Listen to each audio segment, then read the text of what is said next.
This is Strange Truths and Tall Tales, the Product of Newfoundland podcast. It's a place for people who are into Newfoundland stories and pop culture. I'm Robert. I write at productofnewfoundland.ca. In this episode, I'm telling an almost unbelievable tale from Harbour Breton that's been occupying a corner of my mind for nearly 25 years now. It's the story of folk hero Mildred Baxter. I've asked musician Rosemary Lawton to help me understand Mildred's tale in a bit of a different, more musical context. I'm going to follow that up with some monster talk, as per usual. First, I've got a chat with Kyle Callahan, who's been envisioning movie monsters all over Newfoundland. Then, in another installment of Monstrous Things, I'm going to discuss a strange sea creature seen off Newfoundland in 1888. That's a lot of ground to cover in one episode, so let's get going. You're traveling through the fog, and just ahead is an island of mermaids, miracles, and monsters. Your next stop, Newfoundland, and these are its strange truths and tall tales. It was just about 25 years ago I moved to Galtus. It's a tiny community on an island off Newfoundland's south coast. It's accessible only by passenger ferry. You can't take vehicles to Galtus, and there really aren't any proper roads in town if you did. The whole community is connected by footpaths and boardwalks. It's surprising how quiet life is when there are no cars.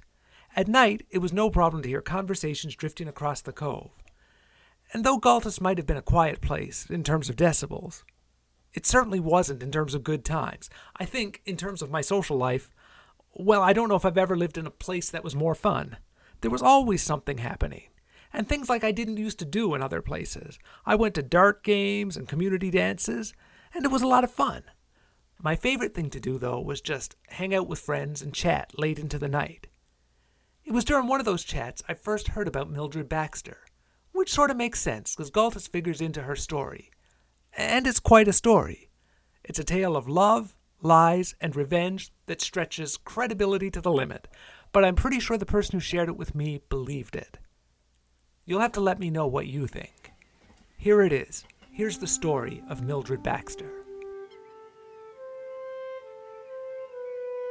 It was in the 1840s when Stan Shepard first set eyes on Harbour Breton.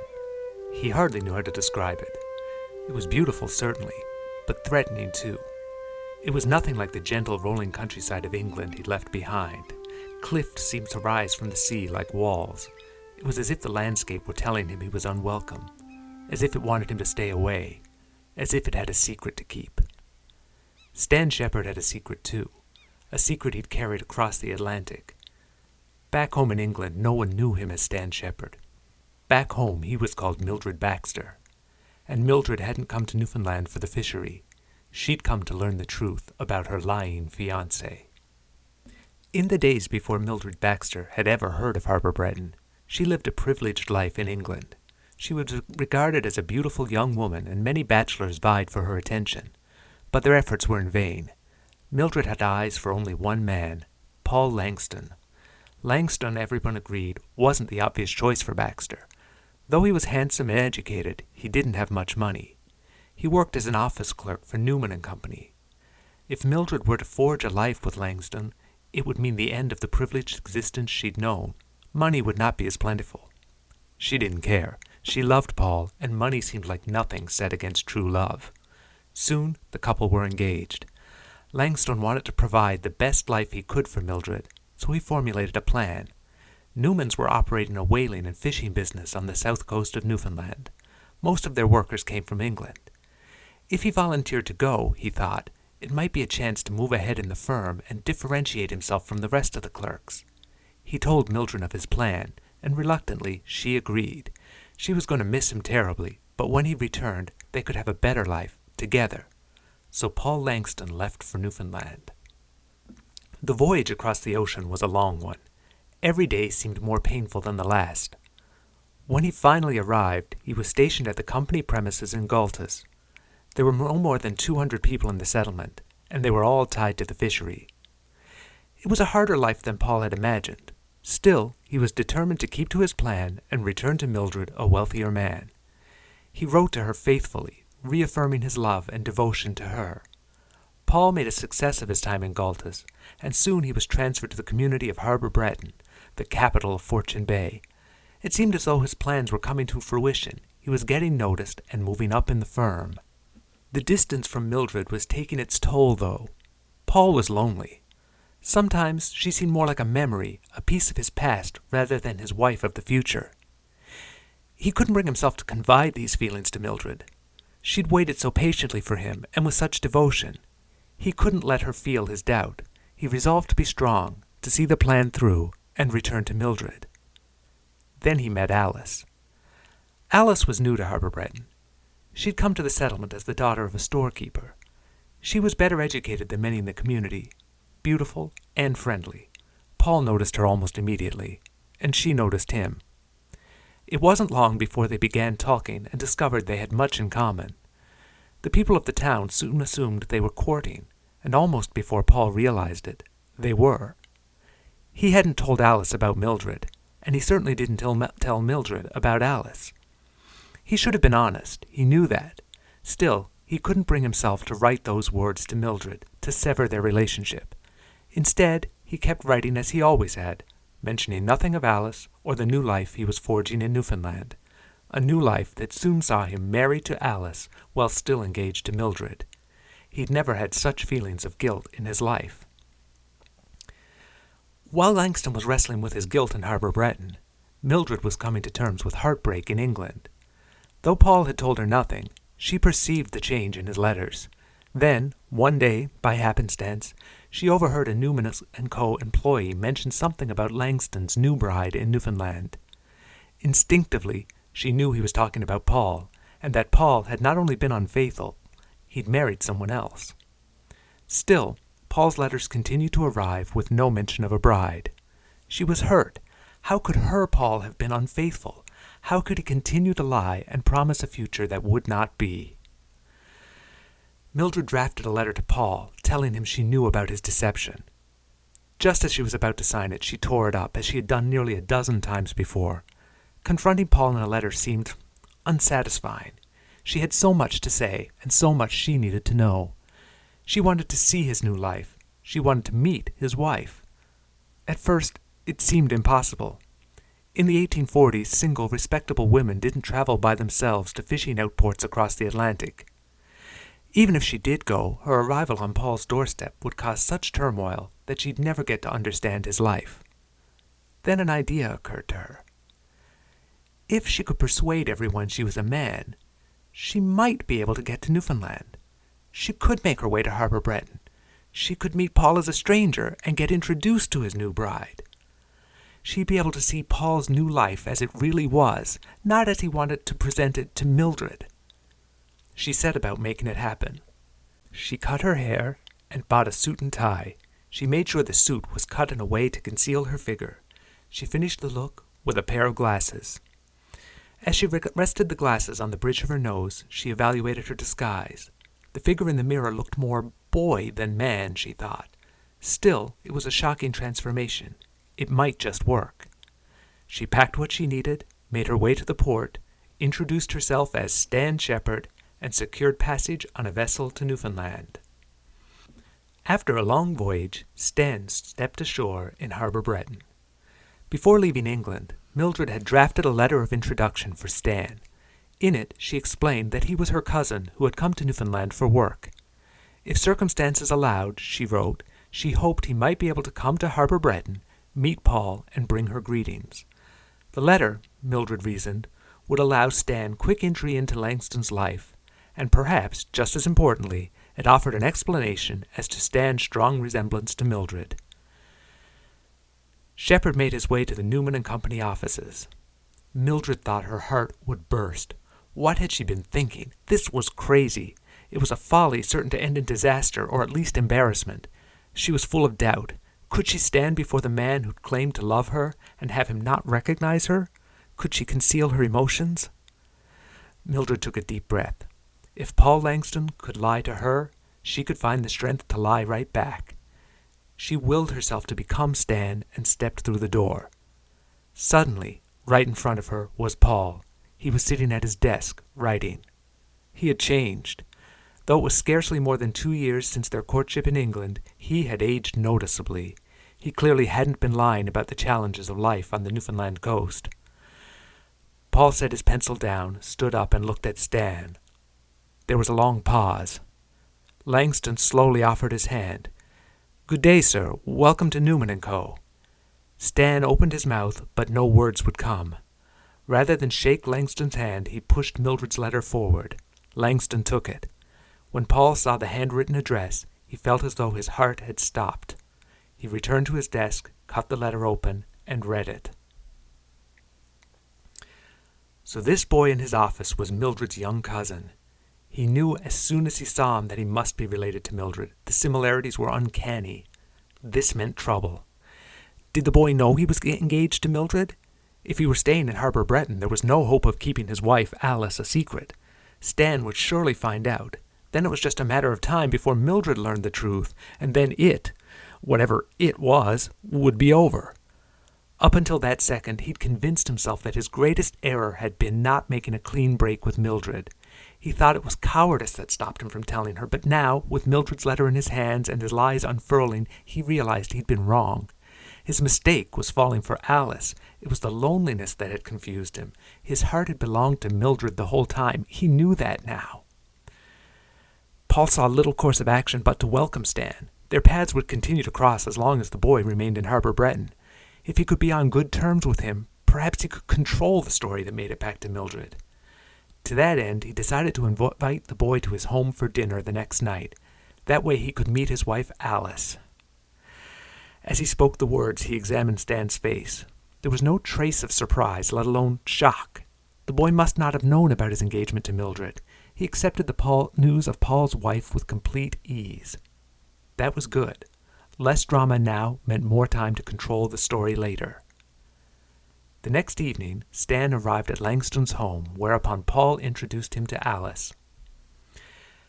Meeting Alice wasn't at all like Mildred had thought it would be.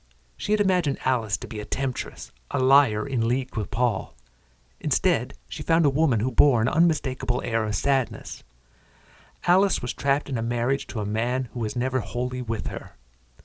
Part of Paul lived in Harbour Breton, but another part was in love with a woman across the sea, a woman Alice had never heard of. Some days it seemed that Paul not only regretted marrying Alice, but resented her existence too. It was a horrible way to live, and certainly not the way Alice had envisioned her marriage. All through dinner, Stan was attentive and kind to Alice.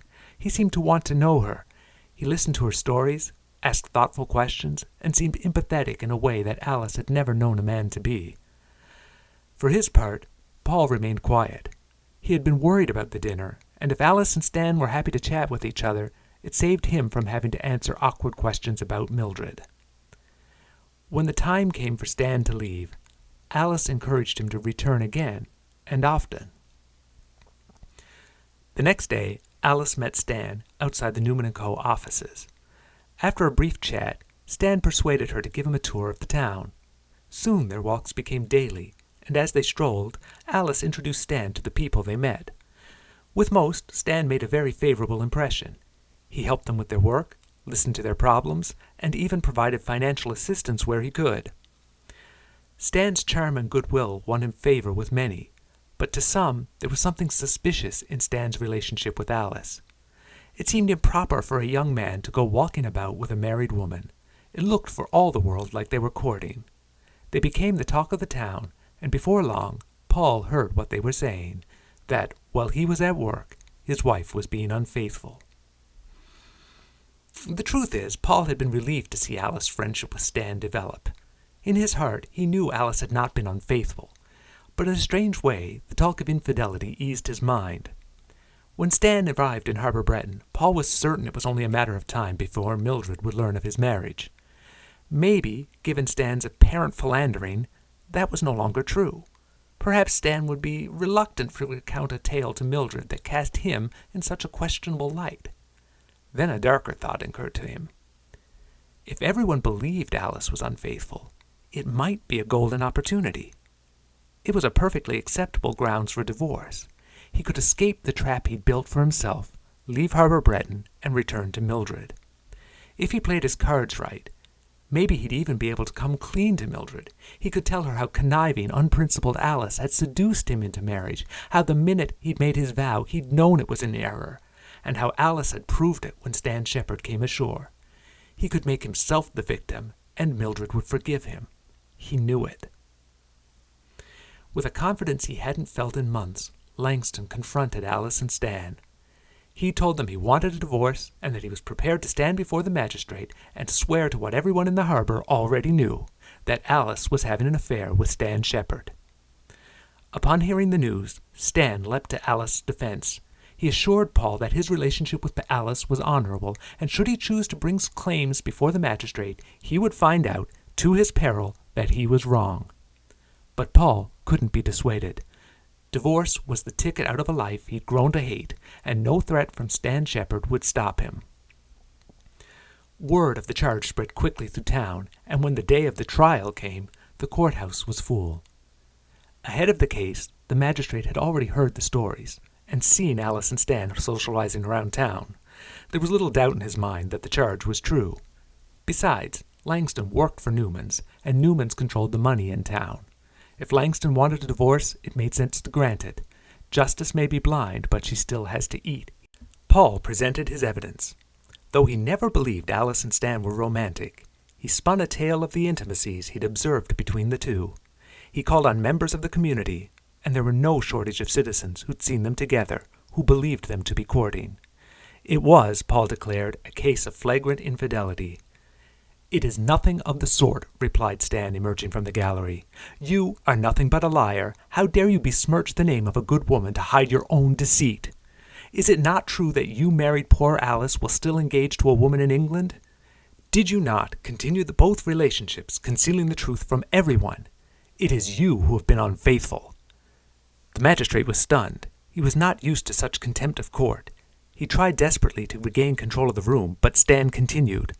"I know this to be true. I know this because Paul wrote me letters promising me his love. My name is not Stan Shepherd. It is Mildred Baxter, and Paul Langston is engaged to me." Mildred threw her overcoat to the floor, revealing to the community for the first time her figure. "Alice has known my true identity since our second meeting.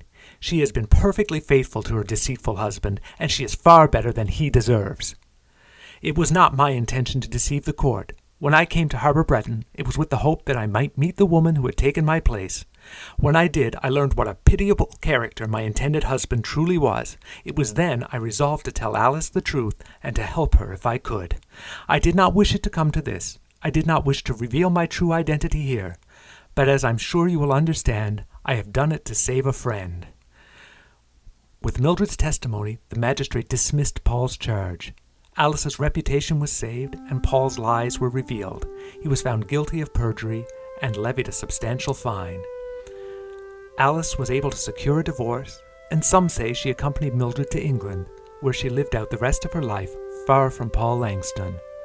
Paul remained in Harbour Breton, where he died alone, haunted by the memory of one of the strangest tales of love and lies ever heard in Newfoundland. That's a pretty wild story, I think. A transatlantic journey in disguise that winds up not only in revenge, but in liberating a friend from a miserable marriage? I mean, I don't know that I believe it, but I'd like to. The thing is, I've never been able to find anything that corroborates any part of the Mildred Baxter story. That's not to say the evidence isn't out there. Lots of people say it is. I just haven't seen it. In my search for Baxter's story, I reached out to actor, director, writer Ruth Lawrence. She dramatized the story of Mildred in the plays Mildred Baxter and Talk of the Town in the 1990s. I wanted to know if she'd discovered anything to support the existence of a historical Mildred. She told me she'd done a lot of research, but she couldn't find anything either. She couldn't track any of the names. Mildred was as elusive for her as she's been for me.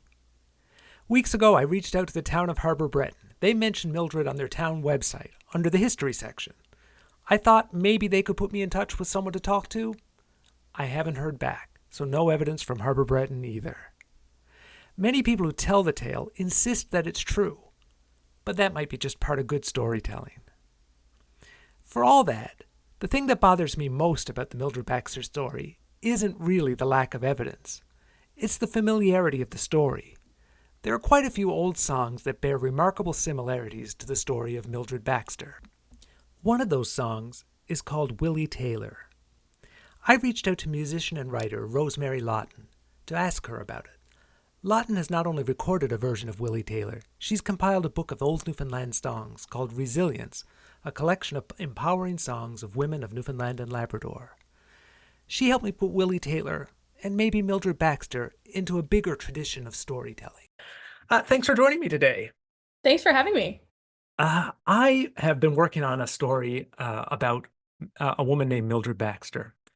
It reminded me of a song you've recorded. It's called Willie Taylor. Can you tell me a little bit about Willie Taylor? Yeah, I actually was just looking through my songbook to really make sure I had all the details right about the song. But it's a song about a girl who's just about to get married. She's literally walking down the aisle to get married when a group of men come in and press her husband, Willie, off, or her soon-to-be husband, off to sea. And so I guess like it's a press gang, so it's a conscription, I guess, is sort of what it works out to be. So he's gone and she's upset about it. So she dresses up like a man, and takes on this persona of a man named Richard Carr. And she goes off to sea, to go and find her lost love. And while she's on the boat, they don't know that she's a woman. They think she's a man. And she ends up getting quite a lot of respect on the ship, just by being good at sailing and doing all the things. And then she ends up tracking down her husband or her love after a couple of years, I think, at sea. And he's actually walking on the shore with his new bride. And so she calls for the sailors on the ship to bring her pistols, two pistols, and she shoots both of them. And then when the captain of the ship finds out that she's killed both of these people, the captain actually gives her a promotion. And then she ends up working on the boat for the rest of her life, wielding two swords. And that's sort of the story.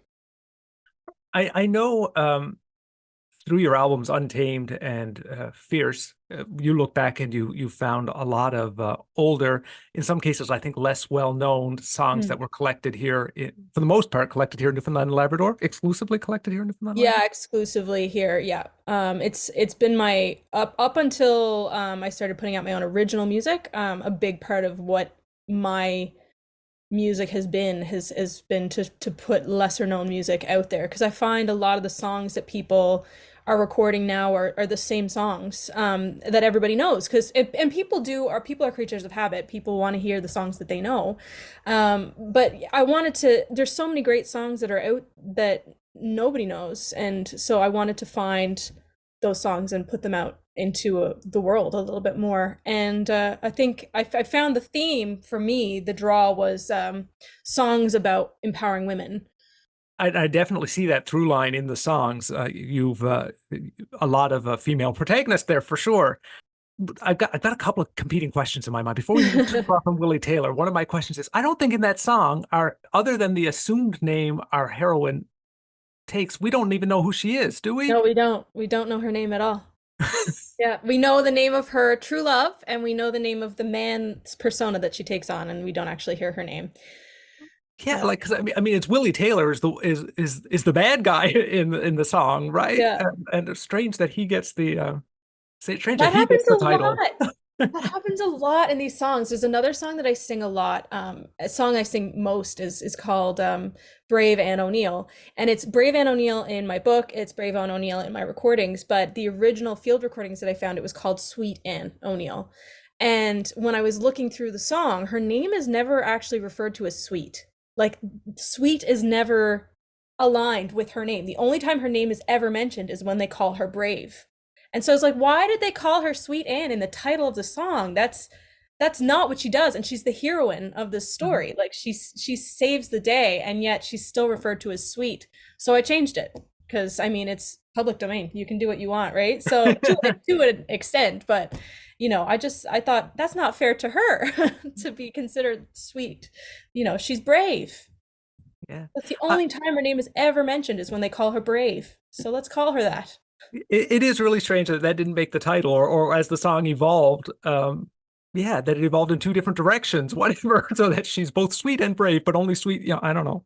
And the only time her name is mentioned in the last song, last line of the whole song. Her true love's name is mentioned right away. You know his name the whole time, and you don't hear her name till the very end. And it's the same with this type of song. Like a lot of the songs where women dress up as men, you don't actually know their names. I've actually been working on a song that I'm writing about a girl who just wants to go off to sea.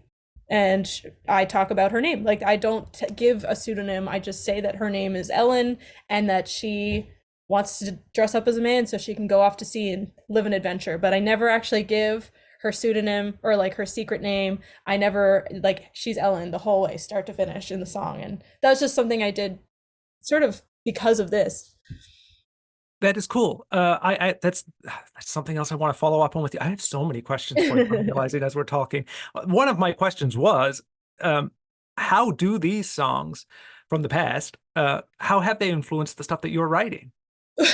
Well, I guess I just gave you an answer. I mean, I think I think a lot of these songs I said it in my book too. They're sort of like I whether or not we know they're true, a lot of these songs are to me, I think, wishes for the future. They're the idea of something that you hope would happen someday. Like I can imagine whether or not I don't a lot of these songs you don't know who wrote them.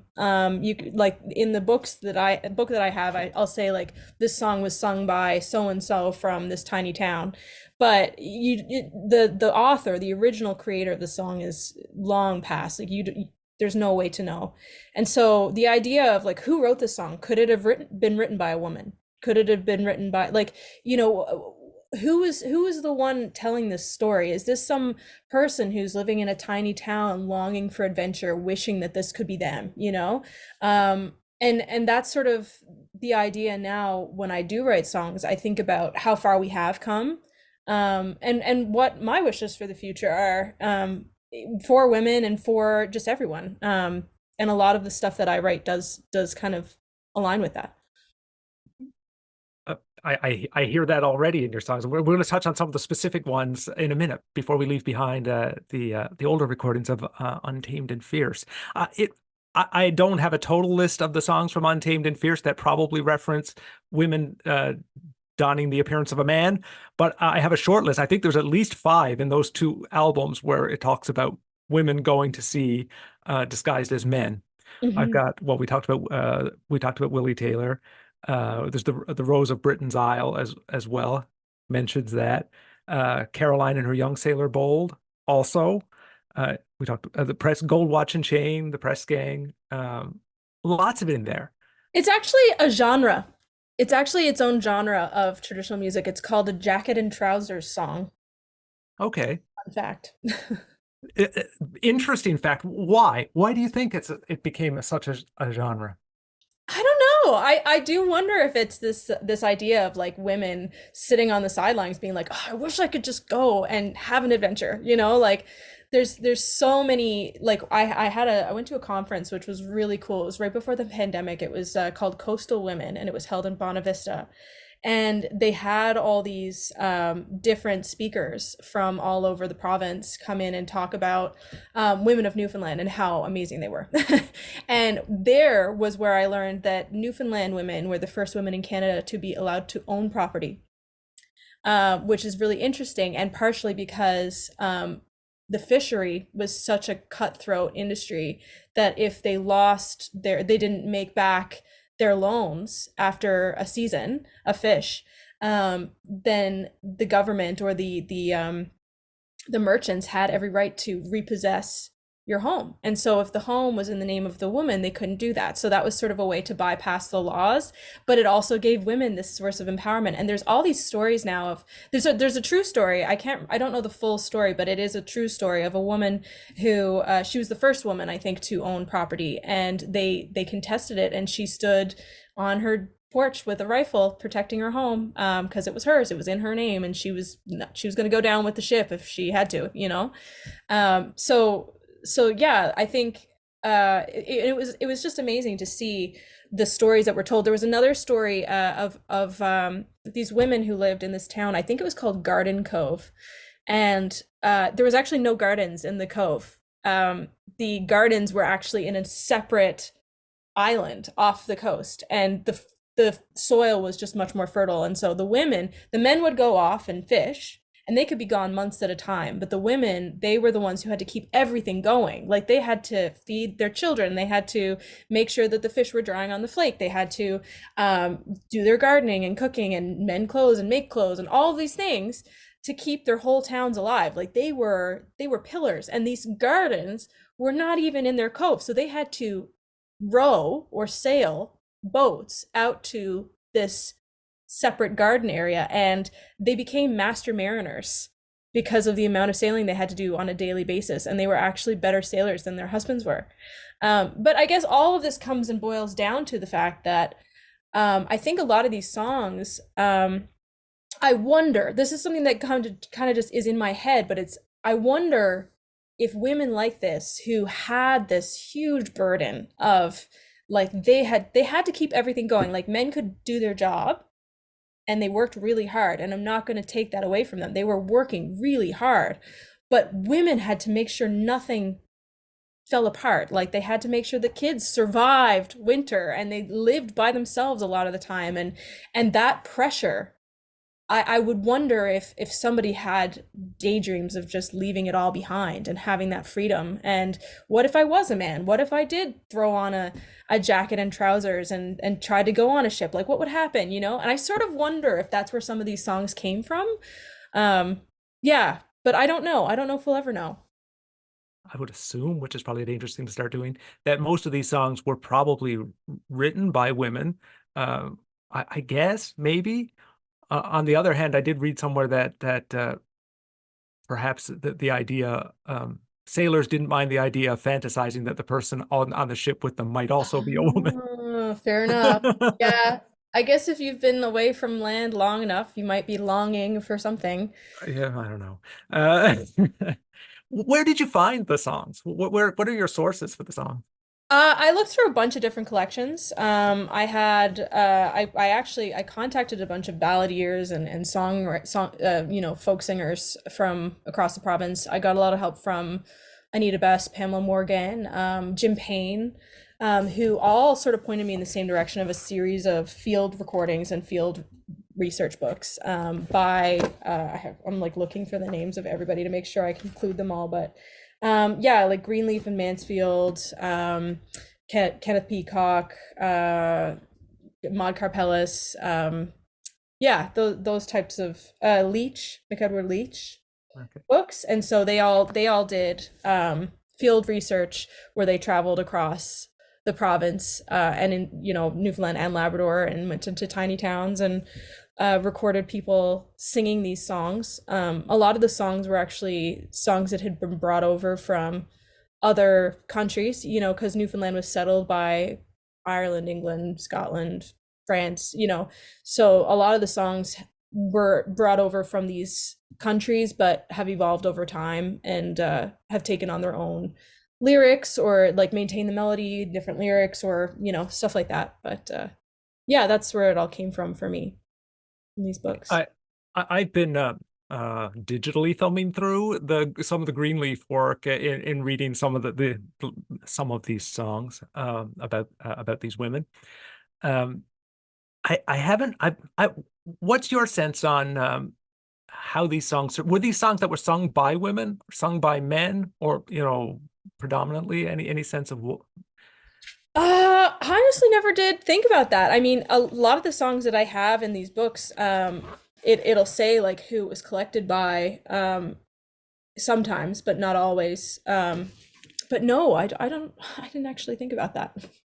I don't know if it is an important question. It just crossed my mind now, sort of. Uh, Because I I mean, think a lot of these towns, like a lot of the towns have like one person who's like their musician person in their town. Like I'm teaching Newfoundland fiddle at MUN right now.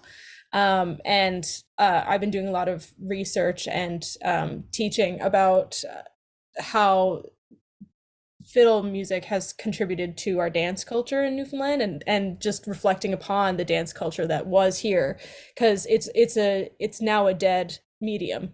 It's something that people will do and come together to do in like clubs and stuff, but never, and I don't mean clubs like, I mean like Yes, like old traditional in a dance clubs. Like yeah, like sort of something they do to an preserve the tradition. organization. Yeah, in my Yeah, hometown like there these are was a group. not Yeah. things that happen organically in towns anymore. Like the last dances I think happened back in like 1980, and that was like late for like, one or two communities is still doing it. But a lot of those dances and the tradition of a dance was often held by like the one fiddle player, the one accordion player in this person's town, and then they would stick the accordion player on top of a table so they could be seen and heard while people would dance around. But there was only ever one person. And so I think that happened a lot with singing too. Like there's always like that one person in the town who had all the songs, all the knowledge, and they would always be asked to sing at people's parties and stuff like that. So yeah, I don't necessarily think that it was a woman or a man. It was like, oh, the person in the town who had the songs. Yeah. Well, they were great songs, so anybody would be happy to sing a great song that tells a great. Yeah. Yeah. All right, cool. I'm jumping ahead a little bit now. You mentioned your book, so in addition to hearing you sing some of these songs on your albums, people can pick up the book and learn more about them. The book is called Resilience. Where can people find it? It's sold at Fred's, and it's also like Fred's Records in St. John's. But it's available on Amazon, and also through me, so people can reach out. And I know I was working with Citadel House Records at the time, and so they also do sell copies of the book here and there as well. So Okay, awesome. yeah, it's out of print, but we're ordering more. All Not out right, of print, but like sold out. Yeah, all sold right, out. excellent. Um, uh, Excellent that there's such interest in it, and excellent that we're going to be able to continue to get it. Hmm. So jumping from your recordings of older songs to your album Canvas, which was I think your first album of uh, you singer-songwriter kind of stuff. Yeah, it's my first completely original album. Yeah. It's a great album. I could talk to you about any number of songs on there. I've made notes here about Little Fires and Sea Witch. But the first one that I want to, I've been steeped in the story of Mildred Baxter. I got to say that. And when I listened to the song Out of Our Hands, Oh, uh, I, I don't know. I see parallels to some of these older songs in some of your lyrical choices there. I mean, you mentioned disguises, you mentioned. yeah. That's so funny. I mean, a lot of that is all a metaphor. It's not about somebody. It's certainly I not a think narrative. I get that. Like, and I no. would think for the most part, your music differs from the classic stuff, and so much of the classic stuff told stories where Yeah. you're not exactly telling a narrative in your songs. No, and for the most part, those songs, like I think they were metaphors and reflected on emotions that I was feeling at a certain time. And I have said in the past, in some other interviews, that a lot of my songwriting, especially at that time, but even now, is almost like journaling. Like it's, when you're going through something hard or something challenging, then you need to process it in some way. And so for me, songwriting is that. And so like the poetry behind it is metaphorical towards, something that I'm struggling with. But I think because I'm from Newfoundland and I was raised in Newfoundland through a lot of, listening to a lot of folk music, use a lot of folk music imagery, and just like the music of the land. Like I can see the ocean from my kitchen window right now. So like I definitely have a lot of like sea metaphors, in my songs, and I think it's just, yeah, it's part of, that's where the influence comes, I think, less so the stories. Although I'm working on a project right now, and I have been doing some research to tell some new stories. So one of the things that I've been looking at right now is the stories of fairies, Newfoundland fairies, because Newfoundland fairies are sort of, they're not as like whimsical and They're wonderful. malevolent. They're malevolent, yeah. And so it's been really interesting doing some research on those and writing stories about the fairies. And it's really interesting because even though they're malevolent, in some history books, they're actually referred to as the good ones, even though they're not good. And so I thought that was really interesting. So I've been doing some writing on that, and yeah, doing some writing about women dressing up as men and going. I decided to write my own jacket and trouser song. So I'm kind of like in my new project going back to my roots a little bit more and like trying to write some more traditional sounding stuff, but have it be original. But in that particular project, Canvas was all mostly metaphorical. Okay. Um, like I said, I love that album. I also love the Christmas album that you have just, I guess, just released. It's February, it's March as we're talking It now. is pretty just released. It's only a couple months old. Yeah, yeah. It's a newborn baby. The stuff you did with Brad Tuff. Yeah, it's a great album, beginning to end. Listen to it lots this Christmas time. And on my website, I do these Christmas Advent calendar things, Oh, and cute. several songs from that. I count down a song a day, kind of up to Oh, I Christmas. love that. Multiple tracks from that album were on my Advent Oh, calendar for this year. Uh, I wanted to mention the song "The Robe." oh. I don't know if you want to tell us a little bit about that song. Yeah, that song was written for a family friend who passed away. She passed away almost a year ago now. She had cancer. And so I remember, like, for us, a big part of her and our connection with her, because she's the mother of one of my very good friends, um, was Christmas for us because she owned a jewelry shop, and so at on Christmas Eve every year they would close the shop, and we would show up to her house, to her shop, and we would play them out. My husband and I played in band with her son. And so we would all just bring out our instruments and have like almost like a kitchen party in the jewelry store. And it was part of our Christmas traditions. And then, yeah, we spent a lot of time playing music with her family. And so when she passed, we definitely, I think I was actually at her funeral when I started writing this song. I was sat in the parking lot just thinking about how different Christmas was going to be this year, without that tradition. And we still did the tradition, it just without her, which was hard. But I think I decided to write it. The Robe was sort of based off of the idea of like anybody who's lost a loved one and having their first Christmas away from that person. So like I thought about my dad, and my dad's still with us, but growing up and having him unwrapping his Christmas gifts with his robe on, and just that memory of that distinct part of him and my memories of him at Christmas. Like, how would I feel if it was him, and yeah, so that was sort of the concept of that song. Yeah. And It's a beautiful. we decided to donate all of the proceeds of the album to charity. So the 50% of the album is going to the Canadian Cancer Society, and the other 50% is going to the Heart and Stroke Foundation. So That is awesome. It's a very touching song. It's a fantastic album overall. Um, and I think you achieved your relatability in the Robe, definitely, because while it may be a uh, a very personal and subjective story to you, what translates, we get it. I think we all understand and are moved by the kind of feelings that you discuss. yeah, I try really hard with my writing to not make it too specific. I want it to be relatable. So like whether it's somebody who's passed away, or like I've written a lot of songs for people that I've lost in life, and some people will listen to them and think that they're breakup songs, but it's honestly, it's how you want to perceive it. It's how you want to look at it and how you feel the loss in your own heart. And if you can relate to it in any way, that means a lot to me. That's great. And I mean, I think all art is transactional like that. You put so much out and I got to bring so much to it. So we meet somewhere in the middle, and I have a subjective take on what you've said that might be a little bit different than what you meant, but still, I Yeah. think all art is like that. Um, Once again, I'd like to thank you for joining me here today to talk about Willie Taylor and helping me understand the story of Mildred Baxter in a broader context. Where can the people of the world find you these days?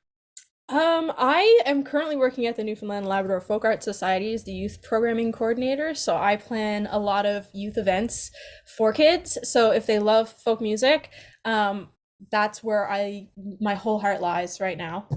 So yeah, check out the Folk Arts Society website under the youth portion, and that's all the stuff that I've been doing and planning. And we're going across the province doing some really cool stuff right now with kids and promoting young artists to continue our traditions in folk music. I also have my own website, rosemarylawton.com, and I'm on YouTube and social media and posting fiddle music videos and chatting about my own stuff. So yeah, I'm everywhere. It's I have all great content. TikTok now. Okay. Yeah. It's all great content. I'm not really on TikTok, so I don't know about that. But the other stuff, all great content that I follow already. And I encourage other people to do the same. And once again, thank you for joining me. It's been delightful and informative. Thank you. Thank you so much for having me. Be sure to check out Rosemary's music. I'll have links on the podcast page. Her thoughts on Jacket and Trouser songs really helped me to put Mildred Baxter in a different context. I mean, it doesn't mean, of course, that there was no Mildred Baxter. It does make me think, though, that this jacket and trouser tradition of storytelling has likely shaped how her story was told. And one way her story is being told these days is in a jacket and trouser song. The Ballad of Mildred Baxter was recorded by legendary Newfoundland folk musician Simini and was included on their Outport and Sea collection. It tells the tale of Mildred Baxter donning her jacket and trousers and heading to Harbour Breton and facing down Paul Langston. I'll have a link to it on the podcast page.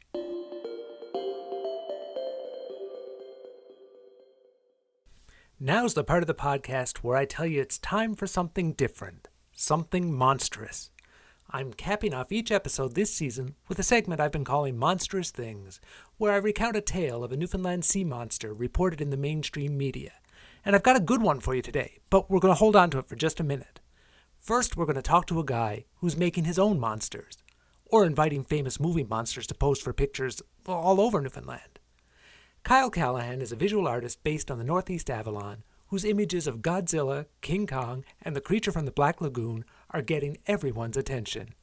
He agreed to join me and talk about some of his monstrous creations. Thanks for joining me today. I've been trying to think exactly how to introduce your work in an audio medium, because you're such a visual guy. Yeah. How would you describe what it is that you do? So essentially, I like to mix pop culture with local sceneries and colloquialism traditions and what have you. But I use still life, toys and action figures, toys and whatnot, and a bit of Photoshop involved as well. Do you have a favorite toy picture that you've ever done? Well, my favorites are the Godzilla ones, of course. I've been an avid fan all my life, going back probably 35 years now. So when I got into it, but yeah, just Godzilla in particular, and putting him in the middle of St. John's because it's such a fitting scenery of old Tokyo, Japan, back in the day, where our buildings aren't huge or massive and a little outdated, so it all blends in kind of well. I think your Godzilla pictures are some of my favorite of your work as Yeah. well. I was just looking at the Rumble at the Battery Okay. Yeah. picture, which obviously I guess people get the idea from the title that what we're seeing is Godzilla fighting near the Battery in St. John's. That's right. I also the Bonavista Clash is another Godzilla one, Yep. right? That's No, another so one. Yeah. not just St. John's. You're letting Godzilla travel. Oh yeah, mostly around the island though. Like I've been all the way up to Corner Brook for photos with Godzilla as well. I even brought him to Toronto too. So Okay. yeah. So, without getting too technical about it, how do you make the Godzilla pictures? So for the Godzilla photos, I'll get the shot of the scenery. So like my famed photo, East Meets East, with Godzilla in the St. John's Harbor. I went to the rooms. I took a panoramic from their balcony of the harbor front. And then I went home. I got my 2-inch tall Godzilla toy, got the perspective I wanted, got the lighting I wanted, took the photograph, and I photoshopped them into that. And then I add like fog and mist and little splashes in the water and changed a bit of the colors. And there you have it. That's cool. I mean, and you create images that look like they could have happened.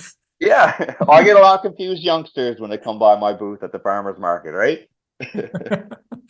How long does it, like, I mean, I'm sure it varies from picture to picture, but It does, roughly yeah. how long does it take to put together an image like that?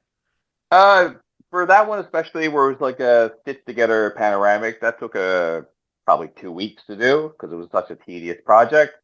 Some photos can take as little as a couple hours to do too, so it all varies depending on the complexity of the photo. Because some of them I use forced perspective, like I'll literally take them out with me and I'll hold them like the figurines up in front of the camera, get the right angle and the right focal length, and just take the shot, go home, and I'll edit them, probably brighten up the eyes, get rid of the little creases in their arms, and touch up the paint job that looks a bit shabby on the camera.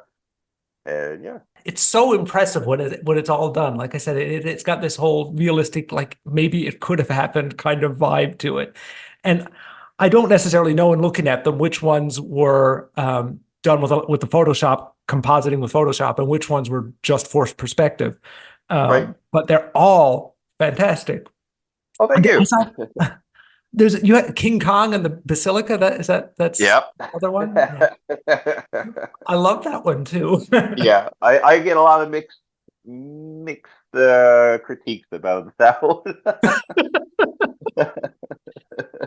In addition to the images, you've coupled some of the images with sort of like traditional Newfoundland sayings, expressions.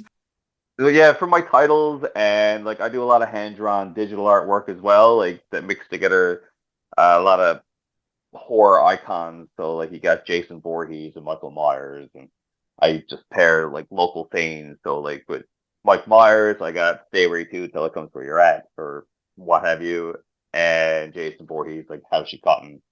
and he's cutting a codfish. So yeah. I love that mix of well, I suppose almost global icons, like you said, horror icons from Hollywood, and making them Yeah. so incredibly local and finding a way to recontextualize them so they are so local. Where did the whole idea start? Uh, well, I did. My background is graphic design, and I had a project from Kona, so College North Atlantic on Prince Philip Drive, and I wanted to get more into Photoshop, and I did that East Meets East picture as my final project, and just seeing the reviews that got, or just how the audience appreciates it, seeing what I love, and making more, and I just wanted to make more of it. So then it just kept getting bigger and bigger. Got involved with Sci-Fi and The Rock and got great reciprocation from the folks there. And yeah, it just blew up. Do you do people come to you with suggestions of what they'd like to see? They do, yeah. But most of the time, people just appreciate what I have. But people do suggest all the time. I do get commissions about like involving themselves in said photos, or like I'll go out and take photos of them with them and their family. I've done pictures with like how many? It's like a family of four, and they want the Iron Giant in behind them. So I had them on the rock on the cliffside on Signal Hill, and I had the big old Iron Giant like climb over the side of the hill face, and it came out really nice. That's cool. Yeah. Any work? Are you working on anything now? Currently, no. I just finished up. What did I finish up? That new Godzilla picture, actually. Okay. Yeah. Caught in Colonette with Godzilla throwing over his back Ibra, the sea monster. So that kind of ties in with your whole theme you got going on. My whole obsession with sea monsters. The sea monster, yeah. I It's a love giant that. lobster, you know the one? Yeah, um, I'm going to confess that I have not read this book yet, but I want to ask you about the Fairies of Foggy Island. Oh, yes. Okay. So back during COVID, my old high school teacher, she got in touch with me, Nicole Russell, and one of her, I don't know, another teacher from the same school, and they're close together.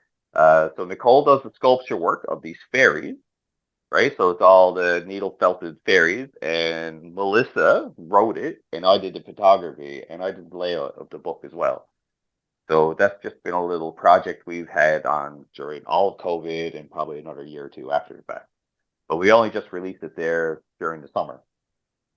Okay, yeah, I was looking on Instagram and I saw that it seems like it was well received. Yeah, it was great. It was great. Like we got a lot of good publicity from it. We're hoping to have a little exhibit at the Rooms, actually. Okay, Yeah, so that's a work in that's at some future unknown date yet. unknown date. Yeah, I think when they came back to us, it's going to be about like another year or two in the waiting. But like we went to them and just seeing what would the likelihood of it being. But they got such a wait list on the go for exhibits and whatnot. So yeah. Sure.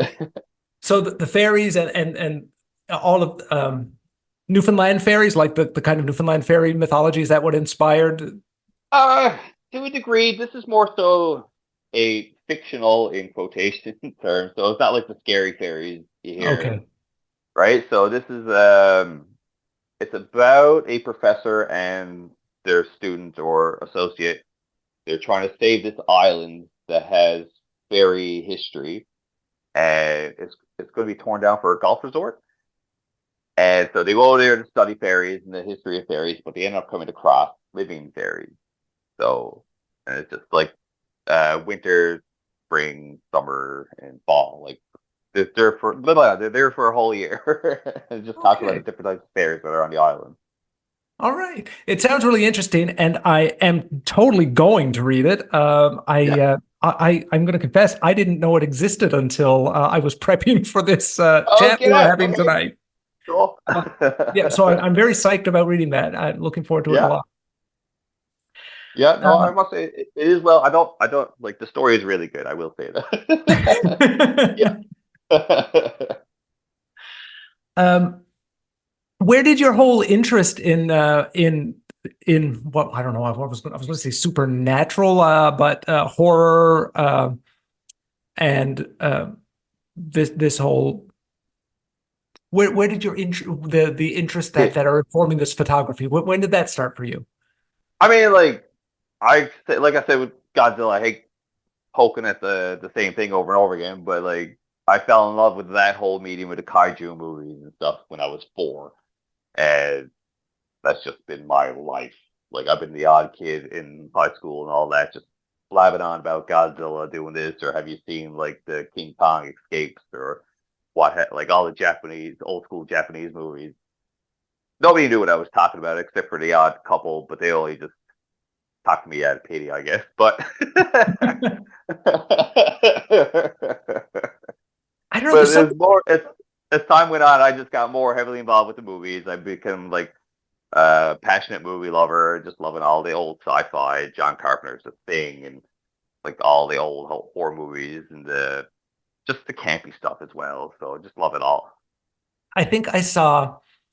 I think I probably saw King Kong when I was maybe like 8 years old, 8, 9 years old Yeah, for the first time, and I genuinely loved it, and I still right. genuinely love the It was an excellent 1930s King movie. Kong. Yeah, Yeah, and I don't think increased special effects have done anything to make movies any better. It was how they no, told the story that mattered, right. and they were doing that well way back in the 30s. It's like movies today just don't compare to what they used to be, right? Yeah, I think we really trade on the visuals a lot today Yeah, in a way that maybe they couldn't in the past, and they right. have to do it. Yeah. Um, so aside from doing these, you mentioned briefly that you do more than photographic art. Some of your you do digital drawing as well. Yep, that's right. Uh, what kind of stuff have you done in that medium? So I've been doing a lot of the same kind of folky traditional stuff, mixing pop culture with Newfoundland. So like, the old postcard. And my dog is about to bark and go crazy here, so don't mind that. We won't. My He can hear dogs, you. my dogs make regular appearances on the podcast. Okay, okay. It's a, He's getting frustrated. I'm not doing nothing with him. Chewing his tail. Darcy, settle down. Um, yeah, so there's the old postcard with the 3 Newfoundland fishermen, and there's one hole in the sculpin. Like it's a famous picture. Everybody knows. Do you know what I'm talking about? I think I do. Yeah. Yeah. So I traded them off with like the Marvel characters. I got Wolverine, Deadpool, and Spider-Man, just all mimicking the same pose. I also got like Venom and Carnage doing a screeching, and Venom is like tongue deep in a cod. And again, with the horror movie icons, I paired him up with like local Newfoundland sayings. So like, I got the Blob with the slow as cold molasses, right? I got the Right. creature from the Black Lagoon, me old trout, like me poor old trout. That's what it is. Yeah. Is that you also have another creature from Black Lagoon one in St. John's Harbour? Or is that, am I thinking of the same Yes, I one? do. Yeah. Yeah. Yeah. No, that's a different one. That's another movie I love. Yeah. I only seen that during COVID actually. So like I was just like amping up my movie resume, I suppose you could say, just like trying to get all the classics. But that was a great movie. COVID afforded us an opportunity to do lots of things that we Right? didn't get around to doing before. Where can people find your stuff? So I am located at the farmers market on Freshwater Avenue. So that's the old Metro bus station. I'm there every Saturday and most Sundays if they have a market on the go there. And I'm also there Wednesdays, but that's the Hump Day Market. That's not Okay. affiliated with the farmers market, but it's the same building. And you can also find my stuff online at the kylecallahan.ca. Okay, so people can check it out online. So people who are listening who are not on the Northeast Avalon will have no trouble finding your stuff and checking it out too. Yeah, I'll- follow my Instagram too. I follow your Instagram and I've been doing it for a while. I'll put links to your Much Instagram. appreciated. I'll put links to your Instagram and your website on the podcast page, so people have no Yeah. trouble checking out your stuff and finding you. And I highly recommend that they do, because, like I said, it's not only great art, it's funny a lot of the time too. Yeah, I just have laughs. Like more than enough, I get people that come by my booth and they're just having a chuckle to themselves, and I enjoy that too. People enjoying what I made, so they don't need to buy it. Looks are free. Enjoy yourselves, right? I think that's great, but I mean, I think it's also great stuff to bring home with you too. Oh my God, yes, yeah. It's all by all means. I have a 3-year-old son that's hungry. Well, and well, as you mentioned, you can be hired too, so people can actually get you to come and take Oh photos my God, of yeah, their stuff. yeah. So So I've even I've shot weddings and stuff in the past. I volunteered with Beagle Paws, taking pet pictures. I've done exhibits. I've done events. I've done music photography. I've done newborn photography. I've had people come to my house where I have a studio set up and doing portraits. And I've shot for the drag bingo. I've done the burlesque shows. I've done it. I dabble in a bit of everything, right? so if people have seen your work in all likelihood, even if they don't know they've seen your work. Yeah, that's right. Well, thank you very much for making time to chat with me. No, it's my pleasure.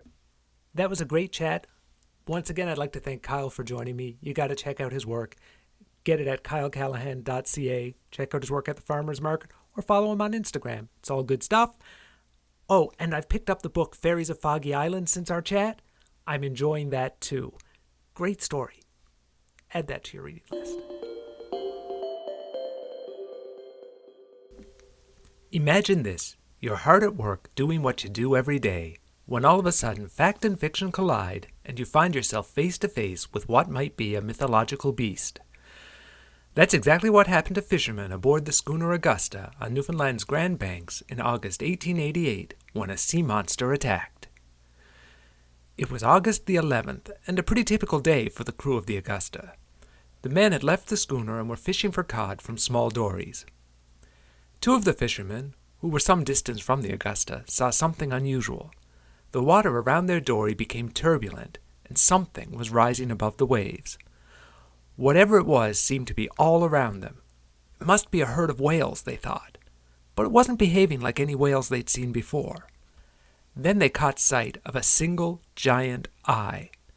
Whatever was surrounding them wasn't part of a herd. It was one gigantic animal. It was like nothing they'd ever seen before. They were terrified. One man threw a bait tub toward the creature, but it was undeterred. The animal seemed to sniff at the tub, then raised its neck. Higher and higher it rose, until the creature's head was towering some 5 meters above the water. It was hard to describe, but the face looked almost like a sculpin's, and its giant eyes were looking right at them. After getting a good look at the dory, the creature sunk back into the water. The men hoped the animal was descending back to the depths and out of their lives forever, but that wasn't to be the case. Instead of slipping below the waves, the creature flattened its body and began to move across the surface of the water. It was coming for the boat. The terrified men began rowing, but the creature was gaining on them. When it got close, it threw what seemed to be coils of its tail onto the dory. Frightening as this was, it seemed to cost the creature speed. Every time it tried to throw its tail aboard, it had to slow down, and that gave the men an opportunity to put some space between themselves and the animal. During one of these lulls, the men threw another bait tub at the creature. Again, the animal appeared interested. It stopped and explored the tub, but not for long. It soon resumed its pursuit and caught up with the dory. Once again, the men were surrounded. The animal raised its head on one side of the boat, while its tail coiled on the other. The creature was right beneath them, and it looked poised to grab the dory. The men gave it everything they had. They rowed toward the Augusta as if their lives depended on it, and by the time the men reached the schooner, the creature had descended below the waves. Back on board the Augusta, they described what they had seen. A brown-striped creature they estimated to be over 30 meters long and 6 meters wide, with a large fin, enormous eyes, and a tail that tapered like an eel. No one could imagine what it was. For 2 hours, the crew remained aboard the Augusta watching the water. With no further sightings, they decided it was safe to return to their small boats. 6 stories set out this time. For 5 of them, it was business as usual. The 6th crew was not as lucky. It encountered the creature. Just as before, the animal set its sights on the dory and attempted to throw its coils aboard. It raised its enormous tail into the air. The men were afraid it was about to strike. The animal brought its tail down hard, mere feet from the boat. The fishermen were rowing for all they were worth, but they were barely able to put any space between themselves and the creature. As they approached the Augusta, the animal once again raised its sculpin-like head above the water. Then there was a gunshot. Captain Chidley of the Augusta had seen the attack and shot at the creature. The animal, whatever it was, disappeared into the ocean and out of the lives of the terrified fishermen. They were never to know the identity of the strange creature they had seen.